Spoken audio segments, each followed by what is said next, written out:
This one. Morning, morning. Kumusta, sir? Liga. Ay mo. Hello, hello, hello. Morning. Welcome, welcome, welcome. Engineer. Welcome. Alright. Hi, sir. Hi, sir. Makita palaban ako. Good morning. Welcome, thank you, dinner. Okay. Good morning. Morning. Good morning. Pre. Hello, hello, hello. Good morning. Morning, sir. Good morning. Good morning. Hello. Good morning. Good morning. Good morning. Sir, good morning, sir. Good morning. Good morning. Pre, Is it the truth? is it? Good morning. Good morning. Good morning. Pre. Good morning. Good morning. Good morning.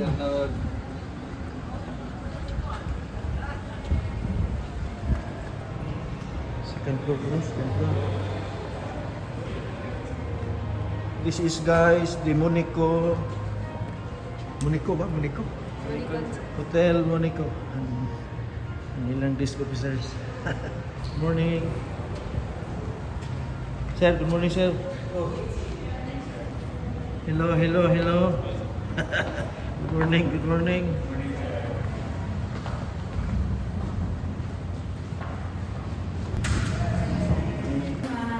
Good morning, good morning.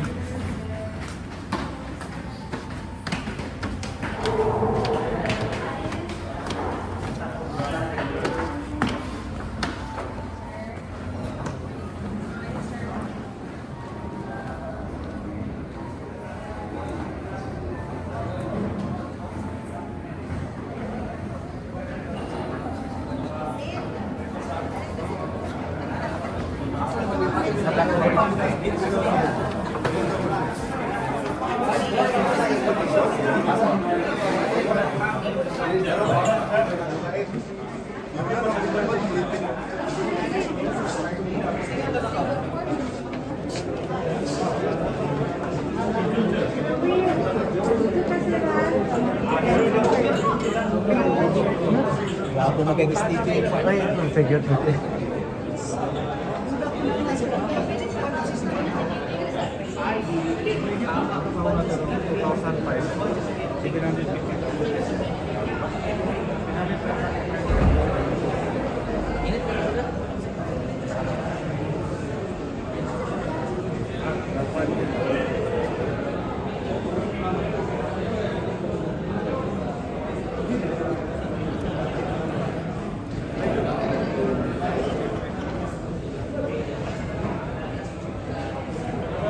Hello, hello, hello. Hello. Hello, good morning. Hello, sir. Good morning, good morning.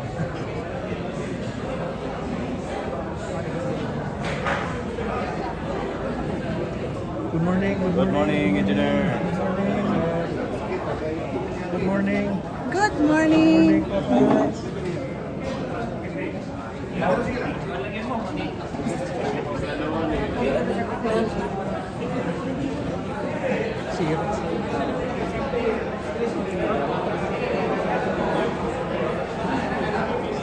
Hi, sir. Morning, morning, morning, morning, morning, morning. Morning, good morning. Good morning, good morning. Good morning. Good morning, good morning. Good morning. Happy Valentine's Day, everyone. Valentine's, good morning. Good morning, good morning. Sila, sir.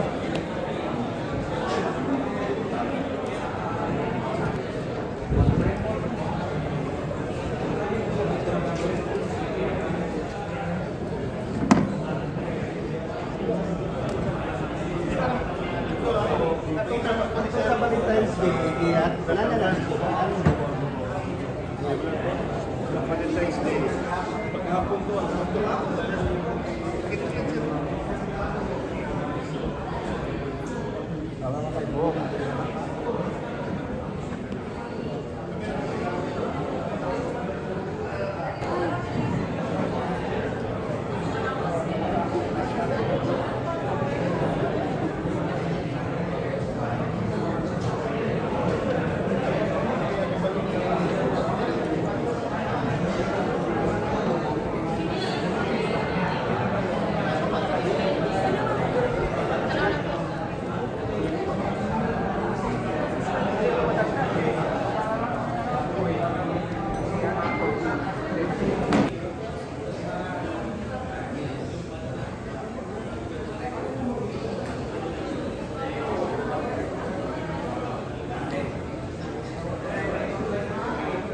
one.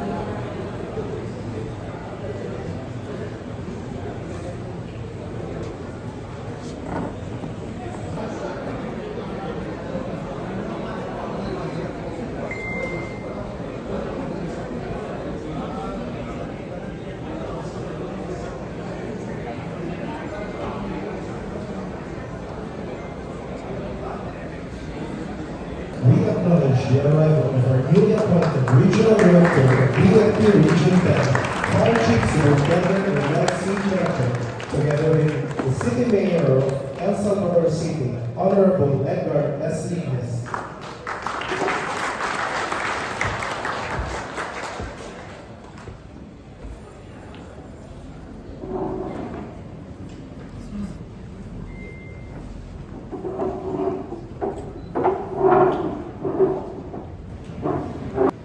Republic of the Philippines Department of Interior and Local Government, Bureau of Fire Protection Regional Office 10 welcomes everyone to the interfacing program with our newly assigned Regional Director, Fire Chief Superintendent Romel C. Fabio, TSC, our new Regional Director, BFP 10. To formally start this occasion, with gratitude and guidance, let us all rise for the invocation to be led to us by Fire Senior Inspector Christine Angel Ludi Manait, our Chief Budget Section FMD. Let us put ourselves in the holy presence of the Lord. Heavenly Father, we come before you with a heart full of gratitude. Thank you for the countless blessings you bestow upon us each day. The gift of life, love, and the opportunities to grow and serve. Thank you for your guidance in times of uncertainty, for your comfort in moments of sorrow, and for your strength when we feel weak. Your grace and mercy have carried us through challenges. And your endless love has been our beacon of hope. As we gather here today, we ask for your presence among us. Guide our decisions, discussions, and plans so that we may serve the greater good. Grant us wisdom to lead, clarity to communicate, and unity to work together as one team. Bless each firefighter in this room with strength, courage, and resilience. May we always act with integrity, looking out for one another and those we serve. Keep us mindful of the responsibility we carry and the lives entrusted to our care. This we ask for your holy name. Amen. Please remain standing for the entrance of colors and for the singing of the national anthem.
Thank you, and please be seated. To officially welcome everyone for this event, may we invite our Assistant Regional Director of our Administration, BFP Region 10, Senior Superintendent Alan A. Cabo, to deliver his welcome remarks.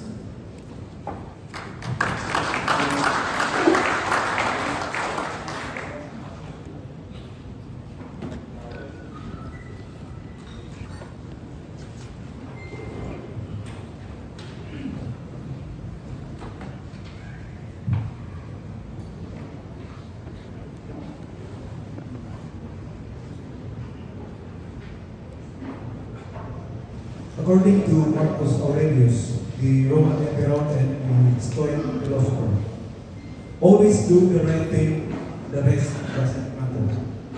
To Honorable Mayor Edgar S. Minister, to our new Regional Director, Chief Superintendent Romel C. Trajusen, members of the Command Group, PFMs, CFM, and MFMs. Ladies and gentlemen, esteemed colleagues and honored guests, good noon to everyone. I would like to take this opportunity to recognize and convey our appreciation to the officers, provincial fire marshals, city fire marshals, and district fire marshals for their tireless dedication and devotion to their duties. Your attendance here today is a testament to the strength and unity of our organization, and we appreciate your diligence. To all the guests present today, thank you for joining us in this special celebration. Your presence and support are greatly appreciated. It is with great pleasure to welcome our new Regional Director of BFP Region 10, Chief Superintendent Romel C. Trajusen. We are thrilled to have him at the helm to guide us toward greater heights, and are confident that his leadership and expertise will be valuable assets to BFP Region 10. In the name of all who are gathered here, we send our warmest regards as we set out this new journey with your guidance. In our work, your leadership will be instrumental in helping us navigate through adversity and new opportunities. We will further reinforce the values of service, commitment, and excellence that characterize our purpose. As we introduce our new Regional Director, we are looking forward to what the future holds. Fresh leadership brings new vitality, thinking, and prospects. We are confident that under your direction, we will improve, develop, and serve our communities as best as we can. Again, thank you everyone for being here today. We welcome our new Regional Director and look forward to achieving even greater success together. Thank you. And once again, Thank you very much, sir. Ladies and gentlemen, we are also privileged to hear a message from the Office of the City Mayor of El Salvador City, Misamis Oriental, by the Mayor himself, Honorable Edgar S. Lignes. Sir?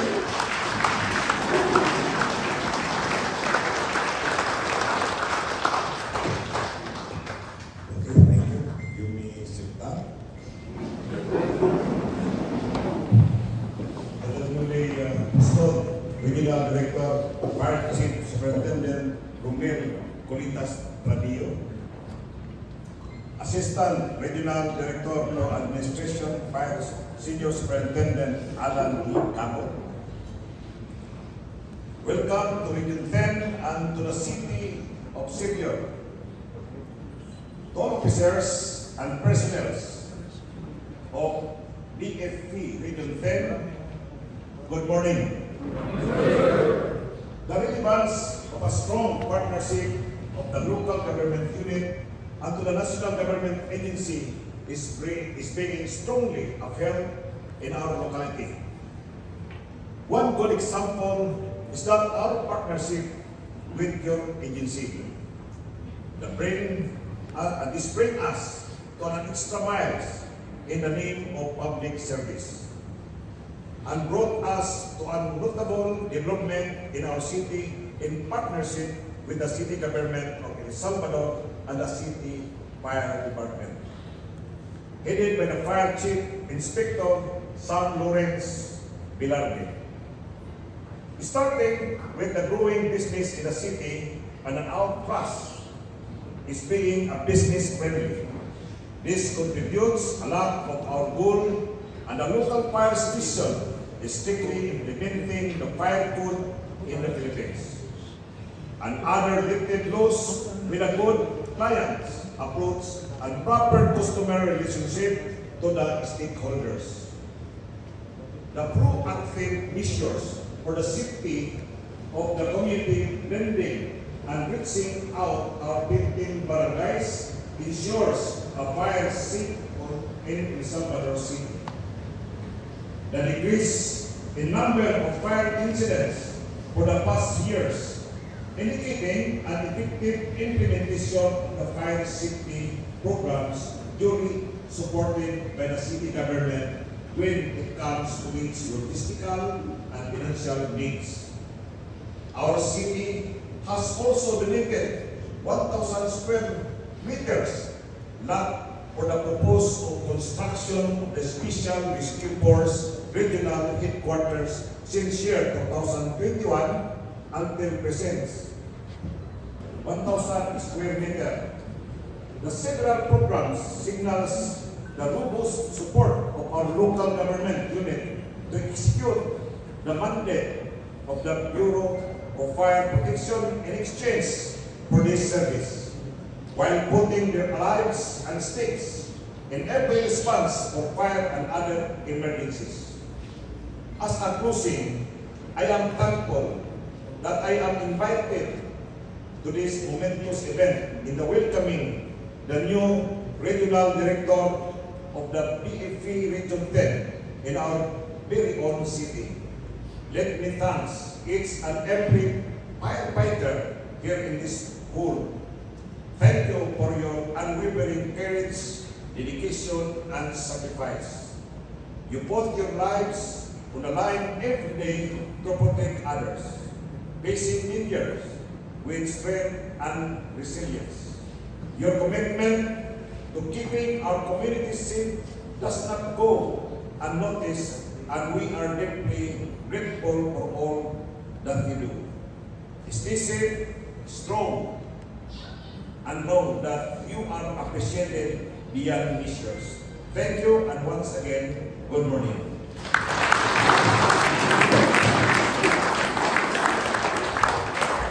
Thank you very much, Mayor Menendez. May we request our Regional Director, together with his command group, to present our token of appreciation to Honorable Ignas in appreciation of his valuable and support to the BFP